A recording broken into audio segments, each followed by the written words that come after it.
I'm gonna bring our next comic to the stage. He's one of our faves and also a huge coward. You'll see what I mean in a second. Please welcome Sean Barry.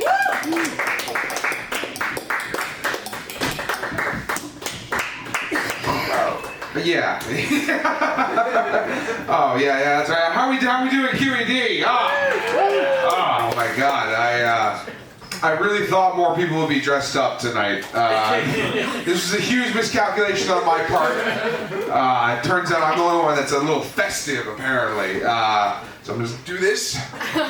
Is it better? All right, no, it's worse because you have to see my face. That's tough. It's a tough thing. All right, how are we feeling? How are we feeling? Good? I feel like I just need to keep asking that. I'm not doing well. I'm not doing well at all. I need a wisdom tooth pulled. Yeah, not the ideal way to live. It's not. I don't have dental insurance because I'm a failure as a man, if we're being completely honest with ourselves tonight. So my current strategy is just like, anybody know just like a strong horse? It's like a really strong horse to just knock it out of me. Like, that's what we're going for right now. If you could just hit me right in the face, that'd be great. Because how else do you get rid of a tooth? Any fucking suggestions? Go to a dental school. That's not bad. You're the smartest person I've met doing this bit so far. Thank God. Okay, all right. Dental school. They need practice. Thank God I'm recording this because I'm like, I'm not gonna lie, I've had a few drinks tonight. I'm wearing a lion costume, so I was like, that's good to know. My current strategy has been just talking shit. Like that's my current strategy is trying to get somebody to punch me as hard as they can in the face. And it turns out our society's full of pussies. If we're being completely honest with ourselves, like I really thought we were all toxically masculine as we're supposed to be. Not anymore. We're not. They're not. I went the other day, I went to a Yankees bar, and I just went in and just guns ablazing. I was like, yo, the Yankees fucking suck. And the guy was like, you're entitled to your opinion. And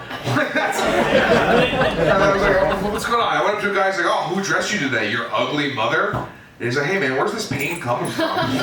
It's like, my tooth really hurts. It does. My tooth hurts. It's not so bad. It's not so bad. What I love about this costume is how uncomfortable I can make people instantly. So all I have to do is this. And just start stroking my tail. It's so much fun. You guys remember your first time hearing about furries? It's a life-changing thing, isn't it? Like, we all grew up on the internet to some extent or another. I assume we're all in the right demographic. We were like 10 years old, and like, oh boy, the internet. And then like an hour later, like, oh no, the internet. That's what instant happens to all of us. You're like, oh, I can't wait to connect with all my friends. And it was like, oh, it turns out all my friends are freaks. Like that's what it is. Oh, I found out furries way too early because I grew up in New York City, so like my dad loved listening to like Howard Stern. And I'm not sure if you know this, but as a good parent, don't put on Howard Stern for a 9-year-old. Is anybody here expecting a child or has children? No, it's 11:30 on a Friday. Of course, do you ever plan on breeding? Don't fucking put on 30 comedians for a night, because then they end up here in a lion costume. Like that's what happens to them. They brought a guy who just talked about openly being like a furry, and he loved dressing up as like a horse and just fucking as a horse, I assume. And that's just been ingrained in my life forever. Do you know what the term is when furries hook up?